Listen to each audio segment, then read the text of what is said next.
Hey everybody, so like I always said, if you see me wearing this shirt, that means that it's time for another after movie topic. And today's topic, we're talking all about budgets. Because one of the big things that I've been seeing around the fandom is that now that we have a sequel, let's just up the budget. Let's get a bigger budget in there, and we'll get a much bigger, better movie. We'll get like the greatest movie ever, and oh, we just need a bigger budget. Hold on there. All right, just because you have a bigger budget does not mean that it's automatically going to be a better movie, because I just got back from seeing Booksmart for a third time in the theaters. I just got back seeing it with a friend of mine, and that's one of my favorite films of the year. And again, that budget is not very high. And that's even better than some of the bigger budget, like, triple digit budgets out there. So just because you have a bigger budget does not necessarily mean that it automatically means that you're going to, be the greatest movie of all time. It does not mean that you're going to be a great movie. Again, like, the budget does not equal that. Now, when you have, visual effects and everything like that, yes, you need a bigger budget. But with a film like this, there was really nothing in the first film that immediately jumped out to me as, oh, this was hindered by the budget. Oh, this scene could have been better, but oh, they were held back by the budget. Oh, this scene looked cheap or that scene looked cheap. No, every scene felt like, okay, yeah, you guys were within your budget. You guys were within the budget. You worked with the budget. Like nothing was hindering you guys from doing the scenes that you wanted to do. The only scene that I would say, which is probably where the majority of the budget went into, was probably the wedding sequence. And even then, there was nothing about that scene that screamed like, oh, we were being held back by the budget. Now, of course, as fans, we want a bigger budget. We want them to, be a bigger film. But see, the thing is that when you have a bigger budget, that means that you now have to make more money. You cannot just make the same amount of money that the first one made, or even a little bit below. You have to overtake the first movie. You have to make more money than the first movie. And I think that one of the big issues heading into the second one with After We Collided is that I've literally lost count at how many people have said, hey, you burned me. You burned me so hard with the first one that I'm not even going to give the sequel a chance. I'm here to tell you, please give the sequel a chance, because it seems like they know what they're doing. It seems like they know what they have to fix. So I'm just saying, give the sequel a chance. But I have seen plenty of people say, hey, I've been burned. So no, you're not going to get a second viewing out of me. No, you're not going to get another chance out of me. You burned me. You burned me so hard with the first one that no, I don't trust you to come back in and do the second one even better. And so that's the problem now, that if you up the budget, you now have to make more money. And again, I think that the sequel is even more of a risk than the first one, because the first one burned so many people, because the first one got, so many fans pissed off. That now the real question is, can the second one come in and be as successful? And again, the first one was successful because of the tiny budget, because they didn't break the bank. And that's the honest truth, that they did not break the bank, on the first one. The first one only cost about $14 million, and we're sitting here with a sequel because they kept the budget low. If the budget had gone up any higher, especially if it would have hit like the 20s, we would not be sitting here talking about a sequel. There would be, some questions on would we get a sequel or not. We would not be sitting here, with the announcement that we're getting a sequel. But yeah, the reason why this film is a success is because they kept the budget low. Because the lower your budget, the lower that your box office can be, and you can still be considered a success.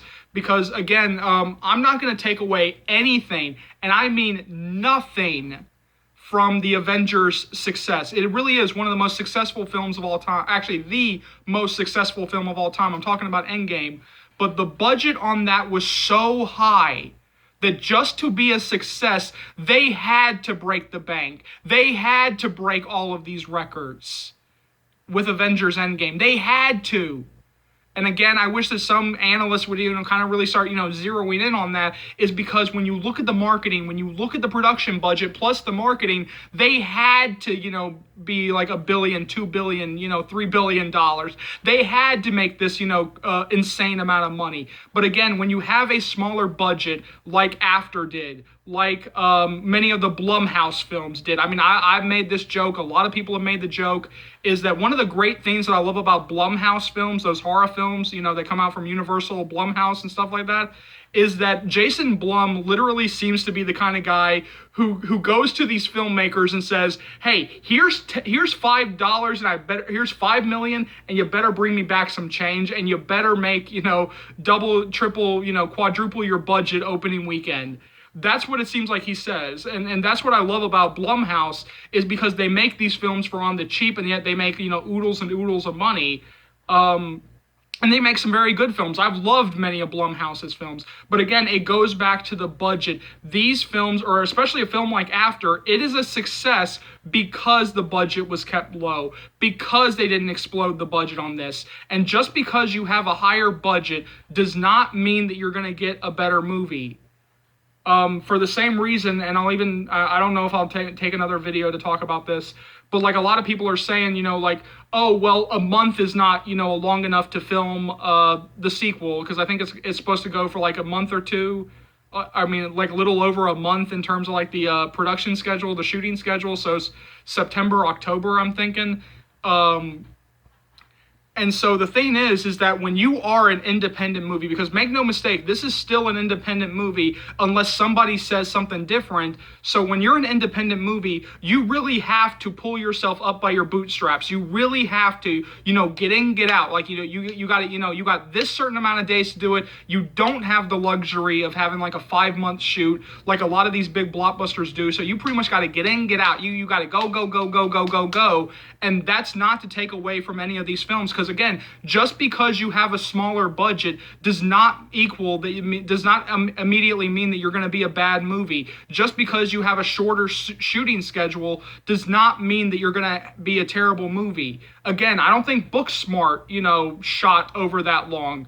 After did not shoot over that long, but again, like, it doesn't, the shooting schedule and the budgets do not matter. The only times when the budget matters is when you have these big blockbuster movies, or you have these films that try to do, you know, this grandiose, this huge thing in their films, like this, you know, this big thing in their films, and it's clear that, oh, you don't have the budget even close to try something like this, but yet they do it anyway, so the CGI looks crappy or something like that. But in the case of After, there was like no scenes in the film that screamed, I'm being hindered by the budget. The film is being hindered by the budget. So again, I'm gonna say again, to the fans who are, you know, crying out for a bigger budget, or saying like, oh, you know, oh, we're going to get a bigger budget. That's the worst thing that they can do with this film, because After We Collided is literally one of the riskiest films that could be done right now, because there was so much attacks on the first film, and there are so many fans out there saying we have been burned. So After We Collided is that much riskier. So I hope that they don't explode the budget. I hope that they don't get like, you know, a much bigger budget, because then the box office needs to be that much higher. It cannot come in under the first film. Otherwise, we're going to sit here, or I'm going to sit here a year from now saying, you know, whoops, sorry guys, you know, it didn't make enough money. You know, we're not really going to get After We Fell. So we also need to keep the budget low, or, you know, keep the budget, you know, manageable, so we can continue to get these films, so we can continue with this franchise, because I don't want to ever see this franchise stop because of the box office. Because again, right now it's a hit, but it's not that much of one that I can see any studio coming in and saying, okay, yeah, here's even more money. Yeah, you guys kind of worked well within your small budget, but, you know, yeah, here's, you know, even more money. But yeah, so jump down to the comment section below. Let me know what you think. As always, thank you so much for watching. Let's just go through all the stuff that you'll be able to find on this channel right now. So every day I will be doing daily uploads of the After series read-throughs, where I literally sit here on camera and read to you the After series, you know, right here on camera. The first 2 books are already up on the channel to their completion. I'm working on After We Fell right now. I'll do After Ever Happy, and then I'll do the book before, because you guys have been requesting it, so I will be doing that. But a lot of y'all have started to ask the questions like, you know, once you finish, you know, the book, the After series, what are you going to do next? Are you going to continue to do read-throughs? Which, yes, I am. I already got a series in mind, but to give you guys a hint, you got to keep it very hush-hush.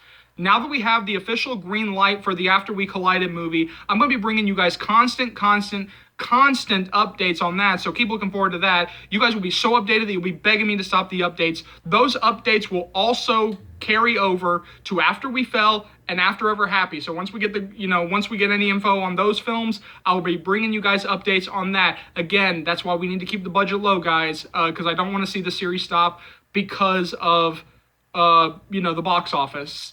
So yeah, every other day I'll be posting different thoughts on different topics that come up in the After fandom. So if there's a topic out there that you guys would like to see me talk about, you can either leave it down in the comments, or you can find me on either Twitter, email, or my Facebook. All the relevant information is on the About section of the channel.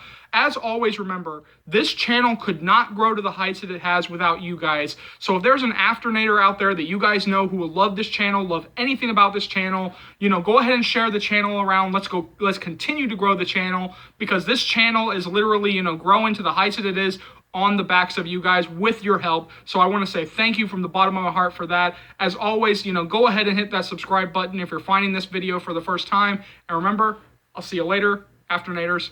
I love you guys. Take care.